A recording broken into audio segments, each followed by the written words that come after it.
thank you so much for joining me. How are you today? I'm fine. Thank you for having me, Maria. Oh, you're most welcome. And I love your accent. I'm going to enjoy this so much. So, Olivier, I have to ask you, first of all, what got you interested in judgment and specifically cognitive bias? It seems to be a very specific area. It's actually not specific at all. It's an activity that we all undertake every day. It's something that we all have in common. We all make judgments all the time. What actually got me interested in it, to answer your question more directly, is that I used to be a management consultant. I spent 25 years as a management consultant working with McKinsey. And I distinctly recall that even especially in my very first engagements as a consultant, I was quite surprised to see that sometimes our clients, who were brilliant people, they were the CEOs of great companies, and they were working very hard, and they were highly qualified, and they were very competent, and they were surrounded with great advisors like us, presumably. And sometimes they would make very bizarre decisions. They would make decisions that I would look at, even from my vantage point as a kid, really. And I would think, this is really odd. These guys are making a very bizarre decision. They seem to be making a mistake. And my colleagues would agree with me. They would say, yeah, they seem to be making a mistake. And so the question I had was, why do these very smart people who should know better and who are trying very hard sometimes make very bizarre decisions? That's the mystery of judgment and decision making that I'm now studying for a living. And it's fascinating. I've made some bad decisions in my life, so I'd like to understand a little bit more as well, actually, as to why you might make a bad or strange decision. Tell me a little bit more, though. We mentioned cognitive biases, and that's one of the areas. What is a cognitive bias for those of us who don't know? So the first major explanation for those bizarre decisions that I was talking about is that we think in a way that is slightly different from the way we've been told in school or in our economics classes that we think. We are supposed to be, we're told that we are rational people who weigh the pros and cons of their decisions and who optimize for whatever it is that they're seeking. And in fact, that is not how we think. We think using some shortcuts, usually called heuristics. So we take shortcuts to get to the answer, and usually that's fine. We use what Danny Kahneman calls our system one, which is the fast thinking. Usually that's fine and that gets us to the right answer. But in some situations, our shortcuts, our heuristics, lead us to make some systematic errors called biases. So a very simple example would be that if you are making a forecast, you tend to be over-optimistic. You're not going to be over-optimistic every time, but there's a pretty good chance that you're going to err on the side of being too optimistic. That's a type of error that is predictable. That's a bias. It's an error in a given direction.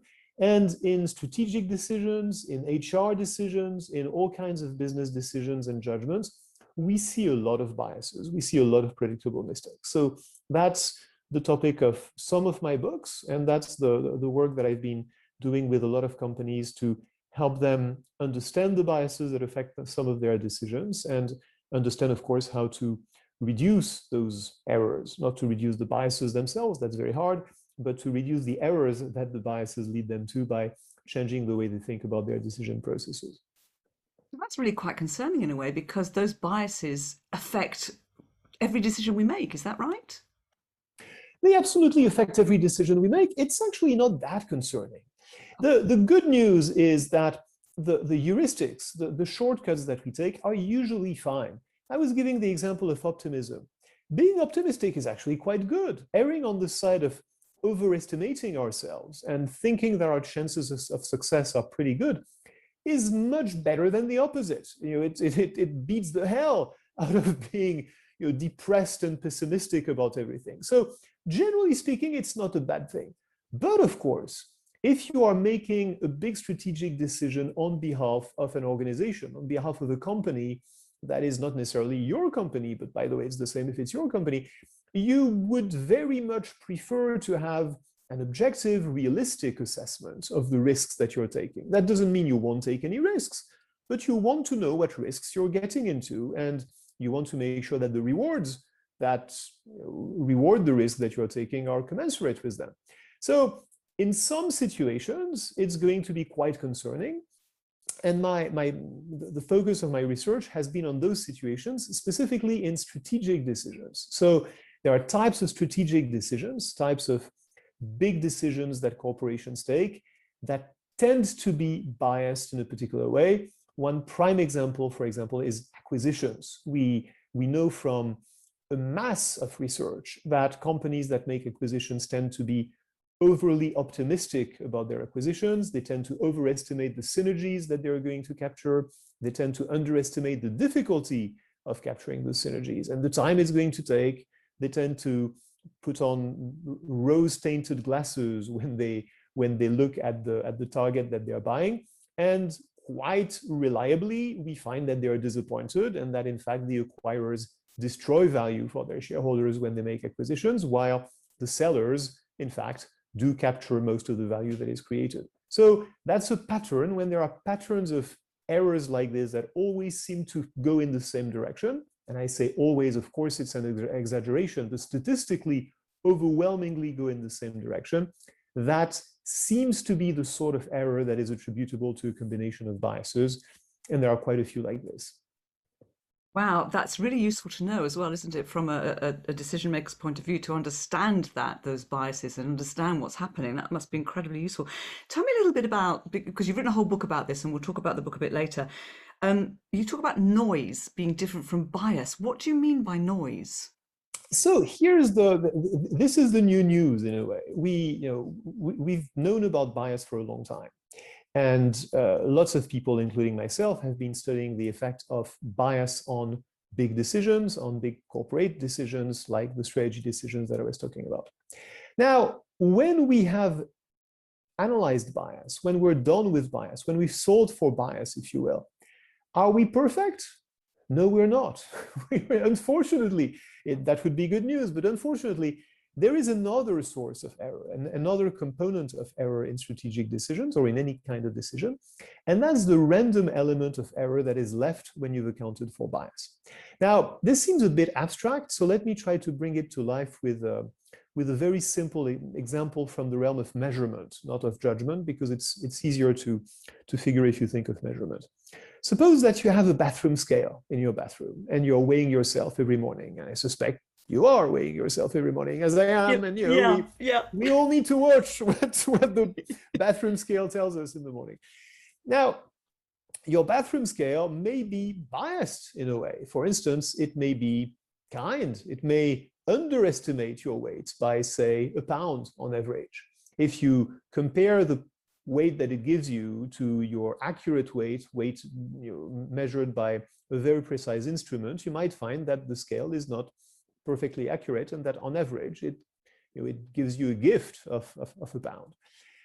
But that's not all. If you step on your bathroom scale 2 or 3 times in quick succession on the same morning or in the same evening, you're going to find that the reading is not exactly the same. Maybe it's because you're not stepping exactly in the same place, or maybe you're stepping on the scale in a slightly more brusque way, or for some reason which you can't quite figure out, it's not going to give you exactly the same reading. That variability is noise. This, the average of the 2 or 3 measurements that you're going to take that morning is going to be off by a certain amount. That's the bias. But the variability around that average is noise.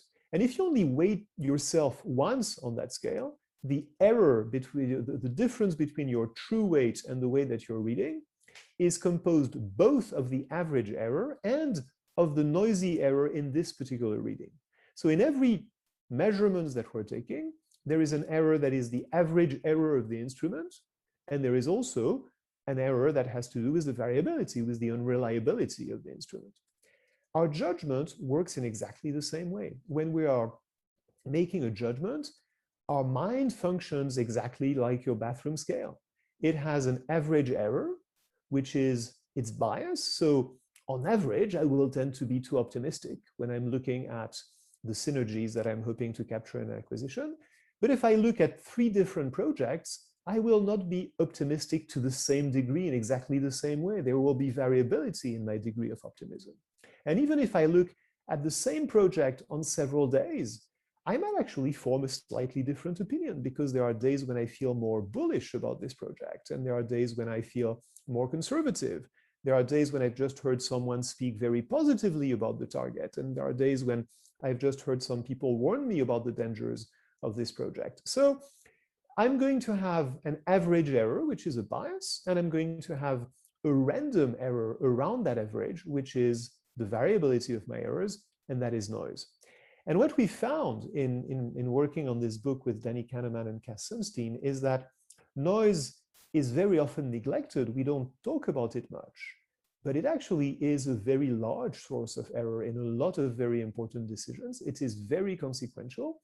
It's also fairly easy to address once you become aware of it, and therefore it's well worth thinking about. Wow, that's fascinating. I knew nothing about noise until actually, I realized we were going to meet and going to talk. So that's absolutely fascinating.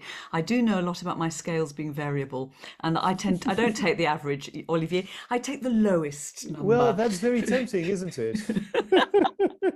Especially, That yeah.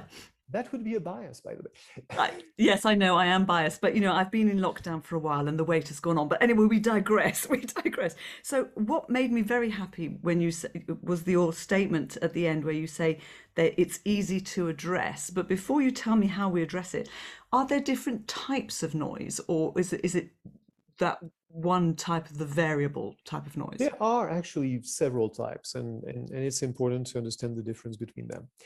The simplest way to think about them is to imagine that you are, for instance, looking at judges in a courtroom who are looking at a number of defendants. Now, you are the defendant today, you've been accused of some crime, and you're told that you're assigned to the courtroom of Judge Olivier. And your lawyer says, "Oh my God, Maria, that is really bad news. Olivier is a really tough guy. He's a really tough SOB. I really wish you had been assigned to the courtroom of Judge Smith, who is really a kind, gentle, kind-hearted judge. But on average, we know that Olivier is much more severe than Judge Smith." So that's the first type of noise. It's the average level of the judgments of different people.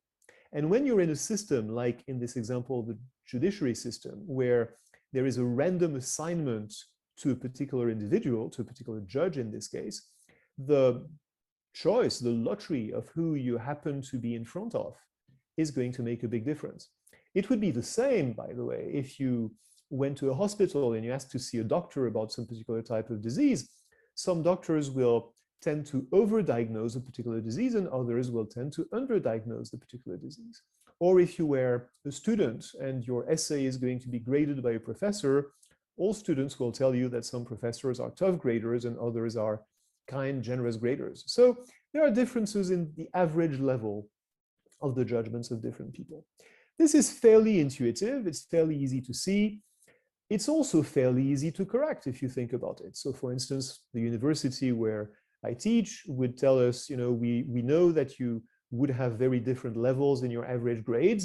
Now we ask you to abide by the following distribution so that this difference in level does not affect the grades of the participants, because there is no reason for that to be the case. So that's the first type of noise. Let's call it level noise, because it's the difference in the levels of different judges. Then there is a second type, which I was talking about earlier when I was telling you, if I'm in a better mood, I might actually think more highly of the synergies. And if I'm in a bad mood, I might think more defensively about the synergies. This is actually what we call occasion noise. It's the difference between judgments of the same case by the same person on different occasions. If we go back to the example of the judges in the courtroom, we have evidence that judges will be more severe on the day after their favorite football team has lost a big game. So we are talking today, and France lost to Switzerland in the European Cup last night. You don't want to be facing a judge in France today. That's a very bad idea. We also know that judges are tougher before lunch than they are after lunch. We know that doctors will prescribe more opioids in the afternoon than they do in the morning, but they will prescribe fewer cancer screening tests in the afternoon than they do in the morning. So a lot of factors that should not make a difference, that purely have to do with the occasion. They have nothing to do with the case and very little to do with the individual making the judgment. Factors that should not have an influence do in fact have an influence. Extraneous factors make a significant impact, not a very large impact in general, but a significant impact on decisions. From one occasion to the next, there is going to be variability. That's occasion noise. So we've talked about differences between judges, that's the difference in levels. And we've talked about differences within the judges, that's the effect of the occasion. And we think that's it, right? We think, what could be left when we've covered these two? In fact, there is a third source of noise. It's a bit harder to wrap your mind around it, but it's the largest and the most important one and the most interesting one. And here's what it is.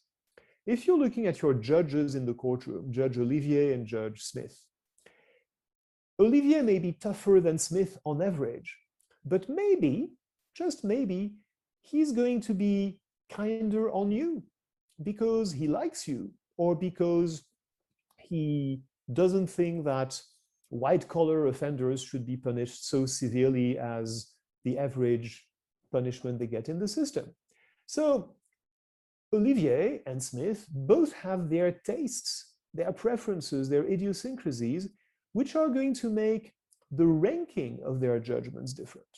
On average, Olivier will be more severe than Smith, but if you ask both of these judges to rank all the cases from the most severe one, from the one that should get the worst punishment, to the one that is the least offensive, their ranking is not going to be identical. They have different tastes, they have different preferences, because they have different histories, they have different personalities, they have different political views, they have different biases. Basically, they are different people. And when we're asking different people to make a judgment, looking at the same facts and being in the same mood, leaving aside the fact that they are variable from one moment to the next, they are going to make different judgments simply because they are different people. That is by far the largest source of noise. We call it pattern noise because the pattern of the judgments of our two judges in my example are going to be different. And it simply reflects our personalities, our uniqueness, the fact that we're all different, which in general is a very good thing and makes life very interesting. But if you're expecting judgments to be identical, cannot be a very good thing.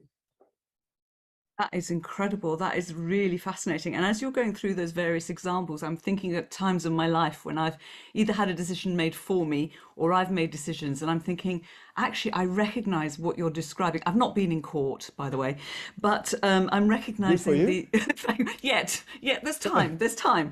Try to stay away from it if you can. Yeah, and having mentioned the fact that France lost, the day before we're recording, it's very good of you to be so kind today to me, being a Frenchman. So that is fascinating. And obviously you talk about all of this, and you mentioned the book. So let's just give people the name of the book.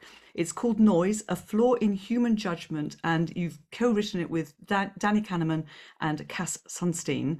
And it's a Sunday Times bestseller here in the UK, by the way. I don't know if you knew that. Yes, I knew that, and it's good to know, in fact. It's good to reshare it. So that's fantastic. So why are we discovering noise now? It's in itself, this is a very interesting phenomenon. Why are we paying so little attention to noise? Why, since it's such a large source of error, why aren't we addressing it? Why aren't we talking about it? And I think the answer is twofold. First, as individuals, we don't ask ourselves, what would someone else think of what I'm thinking? We just look at facts, at cases, at judgments that we're making. And especially if we are professionals, if we are making a considered, thoughtful, professional judgment, we assume, without giving it a second thought, that another qualified professional looking at the same case would come up with roughly the same answer. We did an experiment in an insurance company, for instance, where we asked underwriters, the people who set the price, the premium that you're going to pay for your insurance policy. we asked them to look at the same case, and we asked different underwriters separately to look at the same case, and we compared what prices they put on those policies. But before we did that, we asked them, how much do you expect the difference between two underwriters to be? And their answer was, well, of course we expect some difference. We don't expect to be perfectly identical. We're not machines. We're experts. We're human beings. But, we're applying rules and procedures and tools of the trade that are supposed to make our judgments consistent, uniform, homogeneous. So we think that on average, we should differ by about 10%. That would be tolerable. It turns out that the difference between two randomly chosen underwriters is closer to 55% than to 10%. It's more than 5 times larger than people suspect. And the reason is they never actually stop to ask themselves, what would the underwriter next door think of this case? They're looking at the case, they're applying their best thinking. They think that the world is as they see it and that everybody would see it in the same way. They think that the case they're looking at is what it is and that their colleagues would see it in exactly the same way. And so they don't actually realize that assumption, that assumption of agreement, that assumption that we're making that people are seeing the world in the same way that we're seeing it, that assumption is actually wrong. That's the first reason. Then there's a second reason, which I think is actually more important, which is that organizations do not do their job very well. Organizations value harmony, they value consensus, they value maintaining the illusion of agreement more than they value the quality of their decisions. So the underwriters in our example had never been confronted to the experiment that I was talking about, which we call a noise audit. The insurance company had never actually tried to give 2 or 3 or 5 underwriters the same case and to compare what they independently come up with. It's not very hard to do if the organization does it, wants to do it. But the reason it doesn't do it is that it doesn't want to expose the extent of noise. It's kind of an embarrassment for that organization to realize that the experts that it relies upon, in fact, are so variable, are so noisy in their judgments. And rather than expose that problem and then have to deal with it, the tendency of many organizations is to sweep the problem under the rug and hope that nobody notices it. Yeah, I can imagine actually. So that makes sense to me that they don't want to expose that. And it also makes sense when you're explaining about the underwriters with that huge margin of difference. It makes me realize why my insurance policies can vary so much if I go from to one company to another. That's incredible. Exactly. And that 55% rings true actually with my recent car insurance. So that is really it's fascinating. I'm learning a lot about my life from you here. So what can we do about it then? Is the answer to have more people, is it to think about what somebody else would say or have more people actually looking at each decision?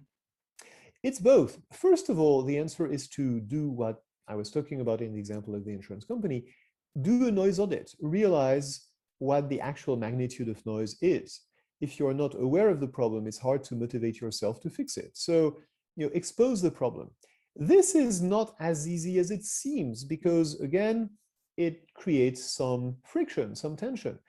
There's a funny story that we heard from a colleague who worked with universities, and he was helping the admissions departments of universities to improve their admissions processes. And the university that he was working with had 2 graders, 2 admissions officers read each essay and separately grade the essays, except that the second rater would actually see the grade that had been assigned by the first grader. So our colleague told them, as we would have told them, that's actually not a good idea. You want those grades to be independent. You want them to be given separately. So you should hide the grade of the first grader so that the second grader makes a completely independent, uninfluenced judgment. And their answer was, oh yeah, of course. That's how we used to do it. But we disagreed so much that we chose to move to the current system.